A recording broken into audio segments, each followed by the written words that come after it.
దేవదూత ఒక నక్షత్రాన్ని బంధించి భూమిపైకి ఎందుకు పడవేశాడు? ప్రకటన గ్రంథం 8వ అధ్యాయంలో ఒక మండే నక్షత్రం ఆకాశం నుండి పడి భూమిపై ఉన్న నదులను మరియు నీటి బుగ్గలను తాకుతుంది. అది ఎక్కడ పడుతుందో అక్కడ నీరు చేదుగా మారుతుంది. వాటిని త్రాగిన అనేకమంది చనిపోతారు. దాని పేరు మాచిపత్రి. ఇది చేదు, తీర్పు మరియు శాపానికి చిహ్నం. అయితే ఇది కేవలం ప్రమాదవశాత్తు జరిగినది కాదు. ఇది ఖచ్చితమైన తీర్పు. దేవదూత దానిని ఆజ్ఞ మేరకే విడుదల చేశాడు. ఎందుకంటే కనికరం తిరస్కరించబడిన చోట మాత్రమే కోపం పడుతుంది.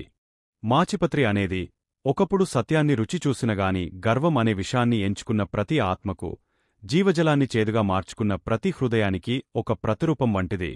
అయినప్పటికీ తీర్పులో కూడా దేవుడు దాహంగా ఉన్నవారిని తన వద్దకు ఇంకా ఆహ్వానిస్తున్నాడు.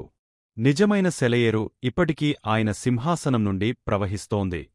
దేవుడు ఇప్పటికీ హృదయాలను కదిలించడానికి సంకేతాలను ఉపయోగస్తాడని మీరు విశ్వసిస్తే ఆమెనని టైప్ చేసి, ప్రభూ, ఈ చేదు నన్ను విరగ్గొట్టకముందే నన్ను మేలుకొలుపుము అని ప్రకటించండి.